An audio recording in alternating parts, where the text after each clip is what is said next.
I came out here from Pennsylvania for this. Seems like it was just yesterday I was here. Hey, good to see you, bro. Happy birthday, man. And we managed to keep our mouths shut. I had to find out yesterday if you had even an inkling. You said, you got me. When Reed came through that door and realized what was going on, and he broke into that big, full-body smile, all I could think was, my God, he looks like Daddy. I'd never seen it before, and Reed so rarely has that much emotion in his face. It just took me aback, and it was so delightful to see. Happy birthday, Reed. Happy birthday, Reed. And I don't know if you remember that last year your birthday was the day that you were in the hospital, or was it the day after? Anyway, it's about that time. And so I had an opportunity to stop by twice. I thought you were doing okay for a guy who was in that much agony on his birthday. But you know what? You came through that okay. And you came through 70 years okay. And you came through almost 68 years with me as a brother okay. Happy birthday, Reed. I'm sorry I got here late, but, I'm here. Happy birthday, Dad. You are worth this. We just want to say thank you so much, Dad, for being such an amazing dad. Hey, Dad, happy birthday. I'm so glad we could be here celebrating your 70th birthday. 70? Love you. Happy birthday, Dad. Happy 70th, Dad. I know. Oh, my gosh. So you didn't even think we were going to be here, did you? Happy birthday, Dad. We couldn't miss it. It's so fabulous. You've been such a wonderful dad. So, Reed, the first time I met you, I remember thinking to myself, oh my gosh, all the men in the Ferrill family are hot and smart. And I have to say, if, I hadn't met Dave first, who knows? I might have gone for you. What do you think, Dave? But she really has better taste than that. Happy birthday, Reed. Happy birthday to you. Happy birthday, Dad. We love you. Dad, happy birthday. Love you so much. Wish you many, many, many more years, many healthy years. Keep on going strong.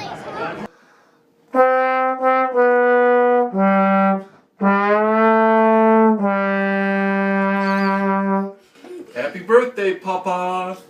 Happy birthday, Papa. Happy birthday, Papa.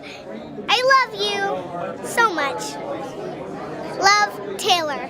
Happy birthday, Reed. I want to say thank you so much for everything you do, and I'm so happy you found my mom. Happy birthday. Oh, happy birthday, Reed. You're going strong at 70. Real impressive. Happy birthday, Reed. Happy birthday to you. Are we singing? Happy birthday to you. Happy birthday to Reed. Happy birthday to you. And many more. Happy birthday, Reed. Do you realize we've been friends for 50 years? And there's some little rectangular. Happy birthday, Reed, and at least 100 more. And I'll see you in 2115. Oh my God, I won't be here, but you'll be here. Have a great year and a great life. I love you.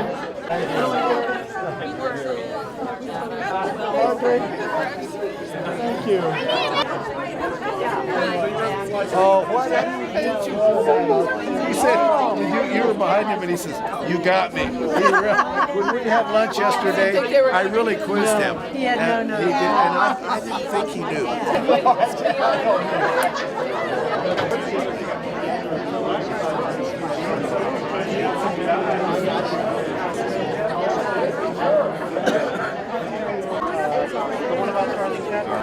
Happy birthday, Reed. Happy birthday, Reed. Happy birthday, Reed. Happy birthday, Reed. Happy birthday, golf partner. Happy birthday, Reed. You old fart. Happy birthday, Reed. Happy birthday, Reed, you old dirt dog. So, Reed, no matter how old I get, you'll always be older. Ha! Okay, happy birthday, Reed. And I don't know that we'll all make another 70, but we'll sure try. You're a good man, and it's sure been great knowing you all these years. Happy birthday. Happy birthday, Reed. 1, 2, 3. Happy birthday to you. You're not Elvis. Happy birthday to you. Happy birthday, dear Reed. Happy birthday to you. Happy birthday! Happy birthday. Happy birthday to you. Happy birthday to you. Love you, Reed. Happiest, and best wishes throughout the year. And action. Okay. 1970. Me and a buddy of mine dropped in on Reed and stayed for 3 months. Flash forward to about, 1999. In revenge, Reed sent Alex to inflict upon me. And it backfired because we turned out to be the best of friends, partied for 3 or 4 months, and on with life. Reed, gotcha. Cut. Happy birthday to you. Happy birthday to you. Happy birthday, dear Reed. Happy birthday to you and many more. Cheers, Reed. Happy birthday, Reed. We want to know how you did it. Reed, very, very, very happy birthday to you. Thanks for being such an awesome client and such an inspiration to everybody at the gym. Wishing you many, many more happy years. Keep training hard. We love you. Happy birthday. Happy birthday, Reed. Looking forward to seeing you. Hey, Reed, happy birthday. Don't slow down. Keep on trucking because I'm right behind you. Just remember that. Don't look back. Happy birthday, Reed, and many more. Uncle Reed, you're 70 now, and I heard you've been pretty cool for all 70 years. Even though I've only known you for about 35, you've been really cool for those years as well. And now it's your birthday, so happy birthday. I love you, Uncle Reed. Happy birthday to you. Anyway, happy birthday. Thanks for being you. Always appreciate it. Happy birthday, Uncle Reed. Happy birthday. Happy birthday, Reed. Happy birthday, Reed. You're the best.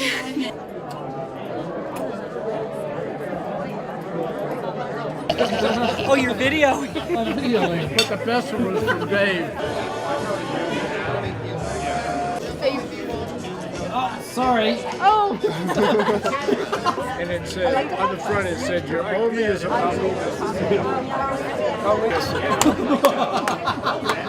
How's that? Seriously.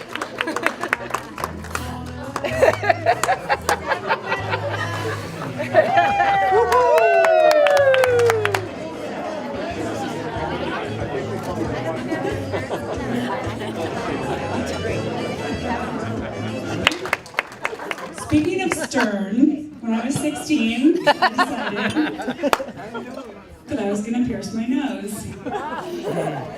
This might have been after Aunt Malou said to Mom, I wondered what kind of parents kids like that had with the black hair and the shaved heads. The leather jackets. And all the like torn black tights and stuff that we wore. So I'm sure that I knew not to ask for permission to pierce my nose. It was a long time before we even got to pierce ears. But I knew I had to hide it. And so I pierced my nose. And then I made a little post that I could hide. So I'm 16, and it's ridiculous. The young people know how early you have to get up for high school. So usually Dad was not up. And so I would get up, get ready for school, and in the morning I would put in my nose ring that I would wear to school that was visible. One morning, it's too early for me to think of it, seeing Dad come down the stairs. And I'm getting ready for, my cereal for breakfast. And I forget that I have a visible nose ring in as he's walking down the stairs. And I will never forget this, the look on his face. And I wasn't sure yet what it was about. He was so mad. He was like, get that thing out of your nose. Make sure about it. It's gone. Look, it's gone. It worked. He said, I'm not going to have my daughter looking like a suggin. Right? So I was terrified. I was like shaking and I took it out of my nose. And 2 weeks later, I had the bravery to ask Dad, what's a suggin? All the time we were friends. We figured out, particularly on Sundays, the best way to eat was I would find my way to his house for Sunday supper at noon. Always fried chicken and mashed potatoes, and it was out of this world. And then at night we'd go back down to my parents' home, and it'd always be steak. So we were probably full for the week, as it turned out. Story about fishing, we were fishing on the Arkansas River. I think we were in high school at the time, or maybe early college. And we didn't take much beer. We made a mistake. We said, fortunately, we were catching fish, and so we didn't need the beer. And so we figured, well, maybe that's the key. We just so next time we didn't take much beer. We didn't catch many fish, and we had dry throats. So the fish outsmarted us. But that was when we started fishing together, gosh, in the 60s. I went on to School of Mines, came back for Thanksgiving that year and said, Reed, you gotta come up here. It's a neat school. So he enrolled at Mines the next year. We went on, we both graduated from petroleum engineering at Mines. We're getting our first jobs. Reed went up to Casper, Wyoming. I went down to Liberal, Kansas, otherwise known as Liberia, Kansas. And got our first taste of actual working as with the fruits of what we learned at School of Mines. We're golfing friends for 25 years plus, fishing friends for 55 years. Yeah, no, that sounds like a lot. It really, looking backwards at this, making these notes, it really compiles a lifetime. My friend, there's some scotch back there, and I hope it's aged as well as you have.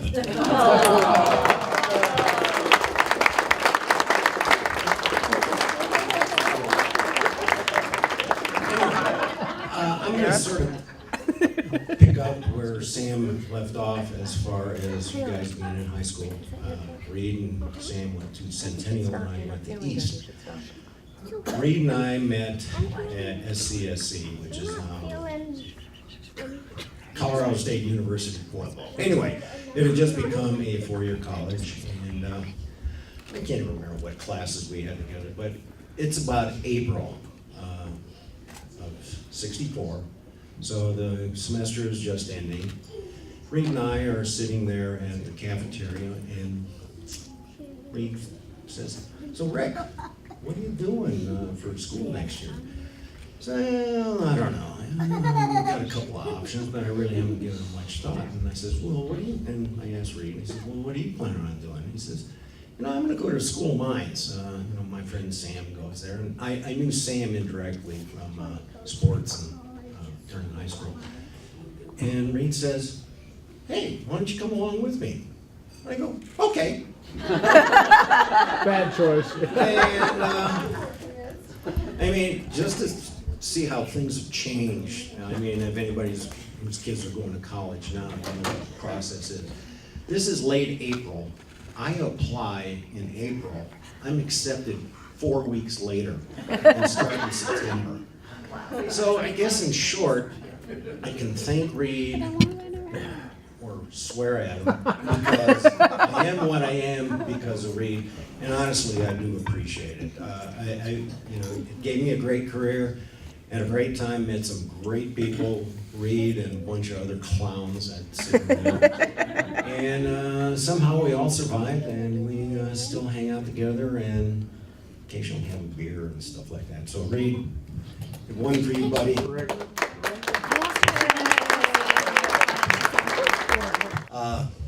We recently had an opportunity to marry off one of our daughters, and I had an opportunity at that time to acknowledge the fact that there's always been this kind of competitive relationship between myself and my older brother and our younger brother, who will be here later.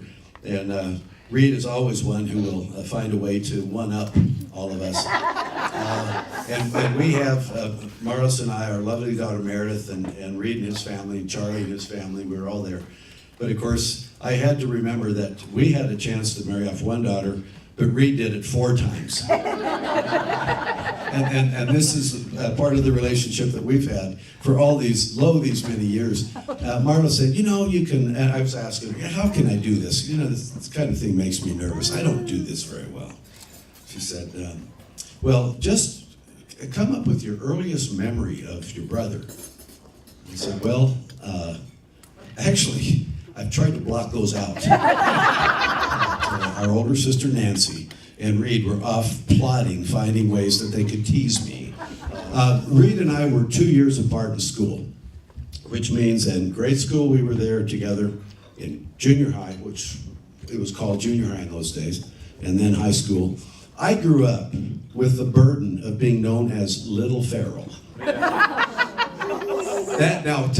What do you suppose that's going to do for your psyche? You know, you're known as Little Ferrill. But the fortunate thing is that Reed was well known and well respected and well liked, and so it wasn't all that bad. But one of the things that I'm also remembering is that I want to give a shout out to Sam. Sam was almost like a part of our family, and we appreciated having you come join us for our noon meal on Sunday after Sunday school. You know, we'd come home and Mom would have fried chicken. What we didn't know, Sam, is that Reed then was going back to your house having steak on Sunday evening. That part, I'm not sure they knew that either. By the way, we all are still trying to figure out what sugan means. We know it's not good. But anyways, and one of the great memories I have is that Reed delivered newspapers for the Pueblo Chieftain and Star Journal, and we all readily admit to being natives of Pueblo.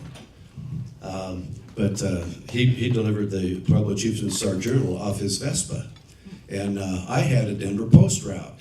Now, every once in a while, I could get off my bicycle, and he'd let me sit on the back, because our routes coincided.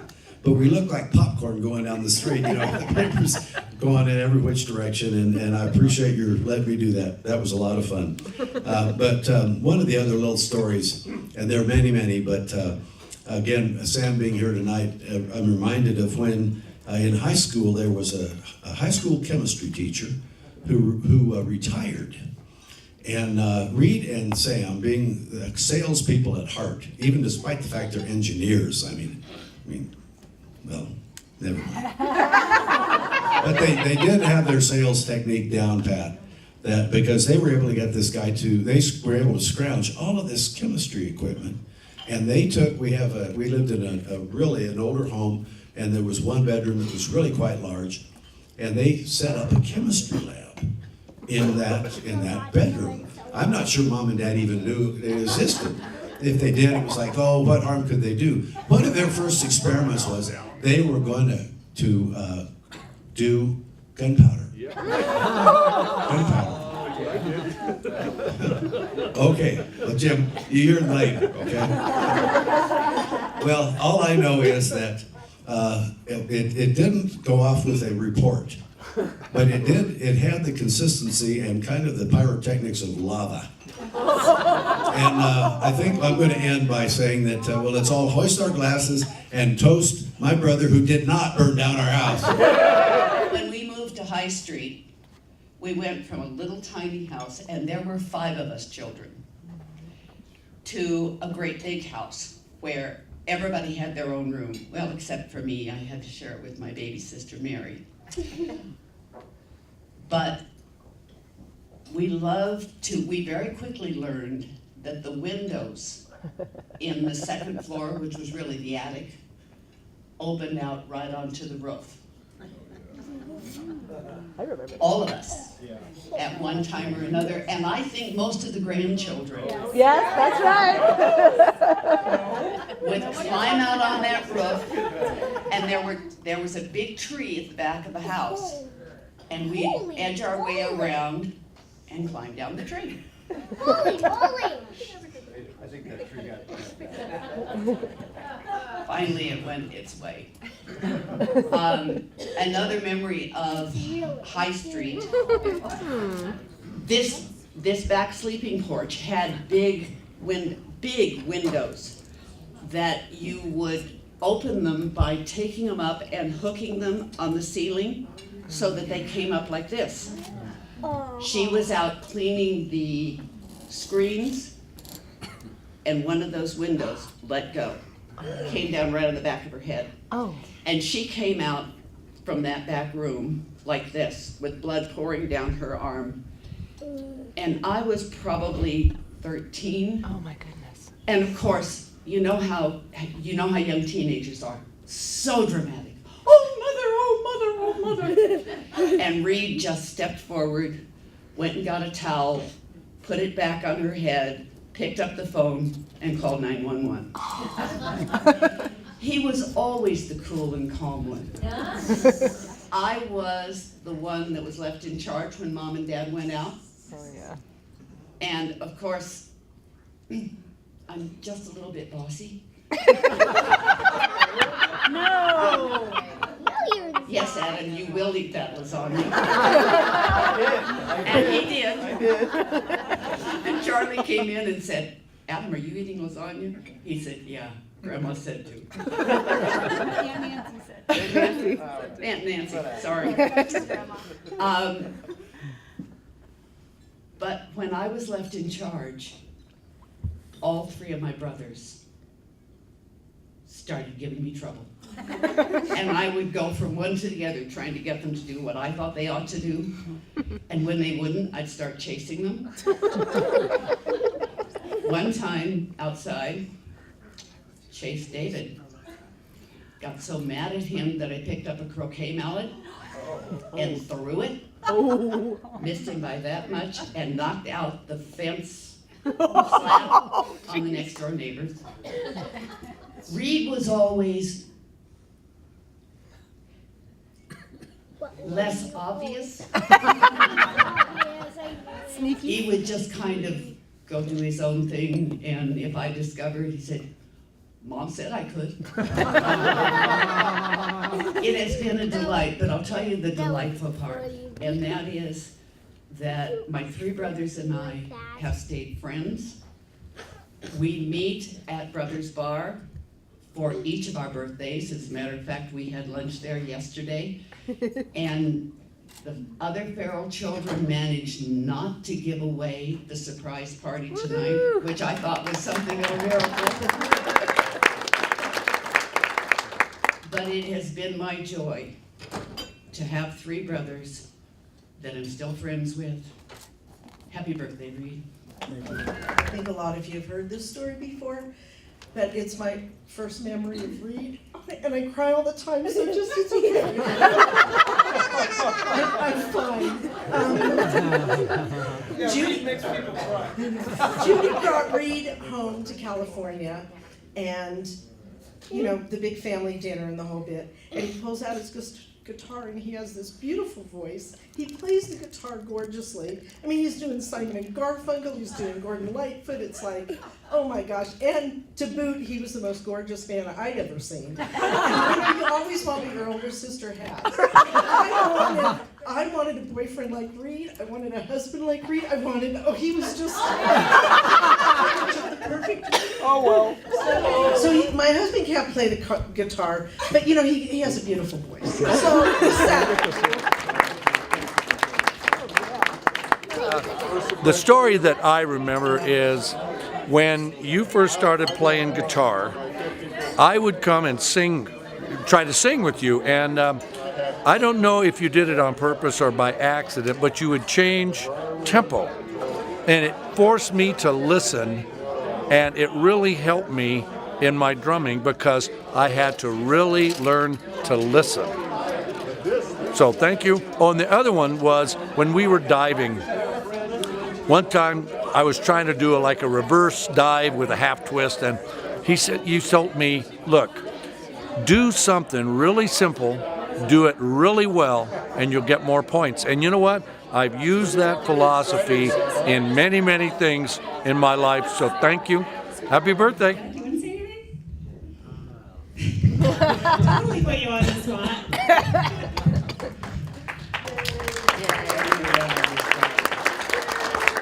guys got me. I had no concept that this was going to happen. And I look around at the whole room full of people that have been my friends, some for as long as I can remember. Thank you for coming. This makes this such a special day for me. Here's to you.